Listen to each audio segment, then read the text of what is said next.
जैसा कि आप जानते हैं कि अभी हमारा चैप्टर चल रहा है 26 सीआरपीसी। आज हम जानेंगे 344 से लेकर इस चैप्टर को खत्म करेंगे। 340 से लेकर 343 तक हमने कंप्लीट कर लिया है। जैसा कि हम पहले इंग्लिश में पढ़ते थे, फिर हिंदी में कन्वर्ट करते थे, आज हम डायरेक्ट कॉन्सेप्ट पर बात करेंगे, डायरेक्ट हिंदी में बात करेंगे। Summary procedure for trial for giving false evidence. आप जानते हैं कि 260 से लेकर 265 तक समरी ट्रायल के बारे में दिया गया, क्या प्रोसीड्यूर है वो हम आई बटन में दे देंगे, आप वहां से देख सकते हैं। अब यदि कोई फॉल्स एविडेंस देता है तो उसका ट्रायल कैसे चलेगा, समरी प्रोसीड्यूर क्या है। तो क्लॉज 1 बोल रहा है कब होगा, कि जब जो फाइनल जजमेंट आने वाला है, फाइनल ऑर्डर होने वाला है। अब जो जज साहब हैं, कोर्ट ऑफ सेशन में जो जज हैं या मजिस्ट्रेट हैं फर्स्ट क्लास के, अगर उनको ऐसा लगता है कि उनका ओपिनियन है कि कोई जो विटनेस है वो झूठा गवाही दे दिया है और ये जानबूझकर किया है, यानी जो एविडेंस है, फॉल्स एविडेंस है वो दिया है और इस इंटेंशन के साथ दिया है कि ये प्रोसीडिंग में यूज हो जाए। यूज तो हुआ नहीं, तभी तो जज साहब को पता चल गया ना, यूज हो जाए, उसका इंटेंशन था कि यूज हो जाए, वो झूठा गवाही दिया। और जज साहब को ये भी लगता है कि जस्टिस के हिसाब से, यानी कि इंटरेस्ट ऑफ जस्टिस में इस व्यक्ति का एक समरी ट्रायल चलाना चाहिए। किस बात के लिए, तो फॉल्स या फैब्रिकेटिंग जो एविडेंस दिया है उसके लिए उसका एक समरी ट्रायल चलना चाहिए, उस विटनेस का, जो विटनेस दिया है उस विटनेस का। उसके बाद वो कॉग्निजेंस ले सकते हैं और कॉग्निजेंस ले लेंगे और उसके बाद उस व्यक्ति को एक रीजनेबल अपॉर्चुनिटी देंगे कि तुमको पनिशमेंट क्यों ना दिया जाए, तुमको पनिश क्यों ना किया जाए, उसका जवाब दो। यदि जवाब देता है तो ठीक है, नहीं तो उस व्यक्ति को समरी ट्रायल करके उस व्यक्ति को 3 महीने तक की सजा और फाइन जो कि 500 रुपये तक की हो सकती है या फिर दोनों हो सकता है। 2 बोल रहा है कि जहां तक हो सकेगा प्रोसीड्यूर फॉलो किया जाएगा, समरी प्रोसीड्यूर, समरी ट्रायल का प्रोसीड्यूर फॉलो किया जाएगा, जो कि 260 से लेकर 265 तक दिया गया है। 3rd बोल रहा है नथिंग इन दिस सेक्शन। अब फिर हम इंग्लिश पढ़ने लगे। इसमें कहा जा रहा है कि ये जो सेक्शन हमने पढ़ा ना, ये अप्लाई नहीं करेगा, ये इफेक्ट नहीं पहुंचाएगा किसको, 340 को। उसके बाद 4 में बोल रहा है कि जब सब सेक्शन 1 के अंदर कोई भी एक्शन ले लिया गया है, ठीक है, कोर्ट के सामने, अब जो जजमेंट है, जजमेंट हो गया, अब उस पर तो अलग से कॉग्निजेंस लिया गया ना, उसका ट्रायल चलाया गया, समरी ट्रायल चलाया जाएगा। तो यदि वो उस जजमेंट के खिलाफ चल जाता है, यानी कि उस जजमेंट के खिलाफ वो रिवीजन फाइल कर देता है, एप्लीकेशन रिवीजन का कर देता है, हाँ, या फिर अपील कर देता है, जो भी हो करता है, तब तक के लिए उस समरी ट्रायल पर भी, यानी कि जो झूठा गवाही के लिए उसका ट्रायल चल रहा था उसको भी एडजर्न कर दिया जाएगा, उस पर भी स्टे तब तक रहेगा जब तक कि वो अपील और जो एप्लीकेशन अपील का है या रिवीजन का है वो डिसाइड ना हो जाए। ठीक है, आई होप ये क्लियर हो गया होगा। उसके बाद है 345 में है procedure in certain case of contempt.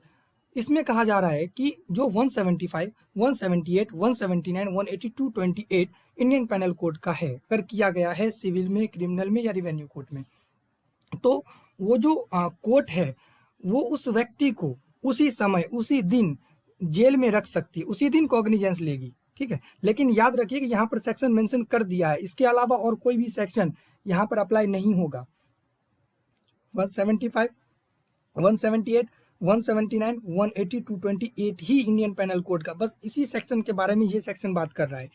अगर ऐसा होता है तो उसी दिन, यानी कि सेम दिन में उस व्यक्ति को जेल में, मतलब डिटेंड किया जा सकता है, कस्टडी में रखा जा सकता है और उसी दिन कॉग्निजेंस लिया जा सकता है और उस व्यक्ति को अपॉर्चुनिटी दिया जाएगा कि तुमको पनिशमेंट क्यों ना दिया जाए।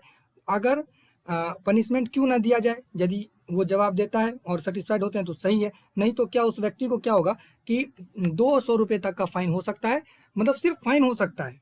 जो सेक्शन हमने पढ़ा बस याद रखिए, उसी सेक्शन में सिर्फ फाइन हो सकता है 200 रुपये तक का, और अगर फाइन नहीं देता है तो 1 महीने की सजा हो सकती है। और यदि वो पहले दे देता है, अगर मान के चलिए 1 मंथ है, यानी 100 रुपया दिया और 15 डेज जेल में काट लिया, ठीक है, तो ये भी हो सकता है। आई होप ये क्लियर हो गया होगा। 2 बोल रहा है कि जब ये पनिशमेंट दिया जा रहा होगा तो कोर्ट क्या करेगा, जो फैक्ट है, जो ऑफेंस है, उसको रिकॉर्ड करेगा, उसका स्टेटमेंट रिकॉर्ड करेगा जो कि ऑफेंडर के द्वारा बनाया गया है, और क्या फाइंडिंग आया है और क्या सेंटेंस दिया गया है, ये सब रिकॉर्ड किया जाएगा। 3rd बोल रहा है 228 इंडियन पैनल कोड में अगर बात है तो उसका नेचर, किस स्टेज में हुआ, जुडिशियल प्रोसीडिंग के स्टेज में हुआ ना 228 में कंटेम्प्ट ऑफ कोर्ट, तो किस स्टेज का प्रोसीडिंग चल रहा था, फाइनल था या बीच में था या ट्रायल था, मतलब किस हिसाब, किस दौरान वो हुआ और क्या नेचर का था, और किस हिसाब से वो आपका इंसल्ट किया या इंटरप्ट किया, उसका नेचर सब लिखना होगा। ठीक है, ये सब लिखना होगा उसके रिकॉर्ड पर, यानी कि जब जजमेंट दिया जाता है उसमें रिकॉर्ड होता है ना, तो वो हमेशा रिकॉर्ड पर रहेगा।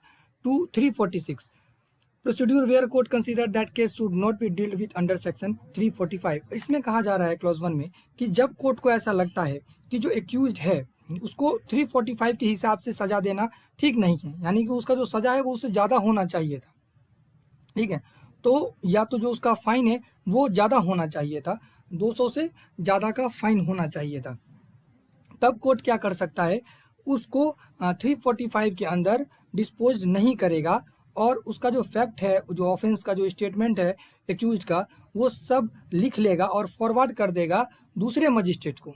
किस मजिस्ट्रेट को? जिनके पास वो जुडिक्शंस है उसको ट्रायल करने का, वैसे मजिस्ट्रेट के पास वो भेज देगा। और भेजने से पहले वो क्या करेगा, उससे एक सिक्योरिटी ले लेगा, सिक्योरिटी ले लेगा कि तुम उनके पास जाओगे, और सिक्योरिटी देता है तो ठीक है, यदि सिक्योरिटी नहीं देता है तो उस व्यक्ति को तब तक के लिए कस्टडी में भेज दिया जाएगा, उसी मजिस्ट्रेट के कस्टडी में भेज दिया जाएगा जिनको वो फॉरवर्ड करने वाले हैं एप्लीकेशन। यानी कि 345 का पनिशमेंट 200 था रुपीज़ था, अब वो उससे सेटिस्फाइड नहीं है, अगर जज उनको लग रहा है कि ना ये 345 में इसको छोड़ना नहीं चाहिए, तो फिर उससे ज़्यादा का सजा देने के लिए क्या करेंगे, दूसरे मजिस्ट्रेट के पास भेज देंगे। उसके बाद उसका जो ट्रायल चलेगा, जो दूसरे आदमी के पास, मतलब दूसरे मजिस्ट्रेट के पास जो फॉरवर्ड किया गया है, तो वो ऐसा मतलब डील किया जाएगा जैसे कि वो पुलिस रिपोर्ट पर हो। पुलिस रिपोर्ट कब मिलता है? जब फाइनल हो जाता है ना, रिपोर्ट फाइनल हो जाता है, सब कुछ अपना इन्वेस्टिगेशन करके फाइनल रिपोर्ट देता है, वही पुलिस रिपोर्ट होता है 173 के अंदर। तो 173 के हिसाब से ही माना जाएगा कि जो जज हैं, जो जिन्होंने पहले दिया, जो फॉर्मर जज है, फॉर्मर कोर्ट है, उसने एकदम पुलिस रिपोर्ट के हिसाब से 173 के अंदर अपना फाइनल रिपोर्ट जमा किया है। आई होप ये क्लियर हो गया होगा। उसके बाद 347 व्हेन रजिस्ट्रार और sub registrar to be deemed a civil court. कभी कभी क्या होता है, स्टेट गवर्नमेंट के पास ये पावर होता है कि वो डायरेक्ट कर सकता है किसी रजिस्ट्रार को या सब रजिस्ट्रार के ऑफिस को कि वो भी सिविल कोर्ट है, ठीक है, और वो भी डील कर सकता है 345 और 346 के अंदर। उसके बाद 348 है discharge of offender on submission of apiology. अब क्या है कि 345 का ऑफेंस है और 345 या 346 का ऑफेंस है, में उसको सजा हो गया, उसका ट्रायल चला, तो अगर वो माफ़ी मांग लेता है, ठीक है, माफ़ी मांग लेता है, तो उसका जो पनिशमेंट है ना वो कम किया जा सकता है, या तो वही कोर्ट कम कर देगा, या तो जहाँ पर वो मतलब आगे उसको भेजा गया है वो कोर्ट, यानी कि दूसरे मजिस्ट्रेट जो है वो भी, दोनों के पास ये पावर है कि वो उसका जो केस है ना वो कम कर सकता है, कम भी कर सकता है और माफ़ भी कर सकता है, ठीक है, माफ़ भी कर देगा और उसको छोड़ देगा। आई होप ये क्लियर हो गया होगा, डिस्चार्ज कर देगा माफ़ी मांगने से, लेकिन ये कोर्ट का अपना पावर है। 349 इम्प्रिजनमेंट और committal of a person refusing to answer और प्रोड्यूस डॉक्यूमेंट। अब क्या है कि कोई व्यक्ति, जो पर्सन है, वो रिफ्यूज़ करता है आंसर देने से, कोई भी डॉक्यूमेंट प्रोड्यूस करने से। अब कोई भी जो गवाह है उसको बुलाया गया कोर्ट में, क्रिमिनल कोर्ट में, ठीक है, अब वो रिफ्यूज़ कर रहा है आंसर देने से जो कि उसके सामने रखा गया है, या जो भी डॉक्यूमेंट उसे मांगा गया है जो उसके पास है लेकिन वो देने से मना कर रहा है, और जिसकी ज़रूरत है वो मना कर रहा है कि हम नहीं देंगे। तब क्या होगा कि उस व्यक्ति को एक अपॉर्चुनिटी दिया जाएगा कि तुम ऐसा क्यों कर रहे हो। अब यदि कर रहा है तो ठीक है।